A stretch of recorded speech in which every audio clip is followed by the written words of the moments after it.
할렐루야, 사랑하는 성도 여러분, 오늘은 7월 18일 목요일 아침입니다. 오늘 하루도 아침 묵상을 통하여 하나님과 함께 하시는 하루가 되시길 소망합니다.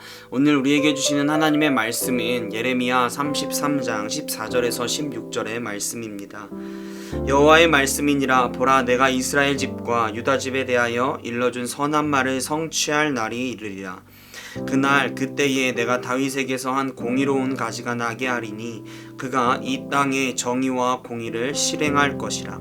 그날에 유다가 구원을 받겠고 예루살렘이 안전히 살 것이며 이 성은 여호와는 우리의 의라는 이름을 얻으리라. 하나님께서는 예레미야를 통해서 이스라엘에게 언약의 말씀을 선포하십니다. 그 언약의 말씀은 이스라엘에게 왕이 나올 것인데 그 왕이 공의와 정의를 시행할 것이라고 하는 언약의 말씀입니다. 하나님께서는 왜 이러한 언약의 말씀을 주셨을까요? 당시의 왕이었던 시드기야 왕을 포함하여 이전 왕들을 보면 그들의 정치는 정의와 공의가 실행되어지는 모습이 아니었습니다. 말씀에서 말하고 있는 공의와 정의는 단순히 인간의 기준에서 말하는 정의와 공의를 이야기하는 것이 아닙니다. 말씀에서 말하는 정의와 공의는 하나님의 정의, 하나님의 공의, 다시 말해서 하나님의 뜻으로 나라를 다스리는 것을 이야기합니다. 그런데 시드기야를 포함한 그전 왕들은 자신의 이익과 유익을 위하여 나라를 다스렸습니다. 그렇기에 바벨론을 통하여 하나님의 심판이 임하였습니다. 하나님은 오늘 말씀을 통해서 이스라엘 백성들에게 언약하십니다. 너희들이 포로 시기가 끝나고 난 후에 내가 다시 모을 때에 이것을 쉽게 이야기하면 나의 심판이 끝이 나고 너희를 내가 다시 회복시킬 때에 너희를 다스리는 왕을 세울 것인데 그 왕은 너희에게 정의와 공의를 시행할 것이다. 그렇게 되면 너희는 구원을 받고 예루살렘이 안전하게 살아갈 것이다 라고 이야기합니다. 오늘의 말씀을 통해서 우리가 알게 되는 사실이 있습니다. 그것은 바로 우리가 하나님의 정의와 공의에 맞추어서 삶을 살아가는 것이 아니라 시드기야와 그 전 왕들과 같이 자신의 이익을 추구하고 자신의 뜻과 행동으로 살아가는 결과는 하나님의 심판이라고 하는 사실입니다. 또 한 가지는 우리가 다시금 하나님의 정의와 공의, 하나님의 뜻에 순종하는 삶을 살아가기를 결단하고 순종할 때에 우리는 구원받는 자로서의 삶을 살아갈 수 있다는 사실입니다. 33장 20절의 말씀을 보면 여호와께서 이와 같이 말씀하시니라. 너희가 능히 낮에 대한 나의 언약과 밤에 대한 나의 언약을 깨트려 주야로 그 때를 잃게 할 수 있을진데. 이 말씀에서 하나님은 자신이 만드신 천지창조의 질서가 깨어질 때에 내가 너희들과 한 언약이 깨어질 것이다 이야기하십니다. 낮과 밤의 질서가 깨어질 수 있겠습니까? 절대로 깨어질 수 없습니다. 이처럼 하나님의 언약은 절대로 깨어지지 않는다라는 것을 한 번 더 강조하고 있는 말씀입니다.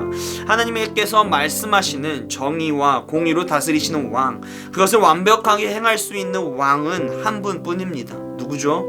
그 예수 그리스도입니다. 예수 그리스도만이 오직 유일하게 하나님의 공의와 정의를 완벽하게 행하실 수 있는 분입니다. 다시 말해 우리가 하나님의 언약을 믿고 따를 수 있는 것, 구원을 향해 갈 수 있는 유일한 방법은 예수 그리스도를 나의 왕으로 놓는 것입니다. 그렇게 할 때 하나님의 약속은 우리를 통해서 반드시 이루어집니다. 사랑하는 성도 여러분, 지금 나 자신을 다스리고 있는 왕이 누구이십니까? 나의 삶의 모습은 어떠합니까? 시드기야와 이전 왕들의 모습처럼 자신이 왕이 되어서 하나님의 정의와 공의에 반하여 나의 이익을 위하여 삶을 살아가고 있습니까? 아니면 하나님의 뜻에 맞추어서 삶을 살아가고 있습니까? 나의 삶, 내가 왕이 되어 나의 생각과 뜻으로 삶을 다스리고 있다면 우리를 기다리는 미래는 이스라엘 백성이 바벨론의 포로로 끌려갔던 것과 같은 하나님의 심판이 우리를 기다리고 있습니다. 그렇다면 우리는 어떻게 살아야 하겠습니까? 나의 유일한 왕 대신 예수 그리스도를 나의 왕으로 삼아야 합니다. 그분을 통하여서 우리는 하나님의 정의와 공의를 따르는 삶을 살아가야 합니다. 그래야 우리의 미래에 기다리고 있는 것은 하나님의 구원입니다. 하나님의 다스리시는 안전과 기쁨, 평화의 삶의 모습입니다. 무엇을 선택하시겠습니까? 우리는 고민할 여지 없이 예수님을 나의 왕으로 세우는 것을 선택해야 합니다. 그리고 그 언약을 확신하며 삶을 살아가야 합니다. 지금까지 우리들의 삶의 모습이 시드기야와 같은 모습일지 모르겠습니다. 말씀을 준비하는 저의 모습에서도 시드기야와 같은 모습이 있음을 발견합니다. 내 삶에 내가 왕이 되어서 나의 이익과 유익, 즐거움, 뜻에 맞추어서 살아가고 있는 제가 있습니다. 그러나 오늘의 말씀을 통하여서 다시금 하나님의 뜻을 따라 살아가야 함을 깨닫게 됩니다. 그리고 현재 나의 삶을 회개하며 다시금 주님 앞으로 나아가 나의 왕을 오직 예수 그리스도로 세우기로 결단하며 나아갑니다. 성도님들이 오늘의 말씀을 통하여서 지금의 나의 삶의 모습이 시드기야와 같은 이전의 왕들의 모습이었다면 회개하고 하나님 앞으로 나아가시기를 간절히 소망합니다. 그리고 예수 그리스도를 나의 유일한 왕으로 섬기며 예수를 따르는 삶을 살기를 결단하기를 소망합니다. 나의 미래가 포로와 같은 심판을 향해 나아가는 비참한 삶이 아니라 예수를 바라보며 구원을 향해 나아가는 예수 안에서 성공한 그리스도인으로 살아가기를, 그러한 삶을 살아가기를 간절히 소망합니다. 주기도문 하시겠습니다.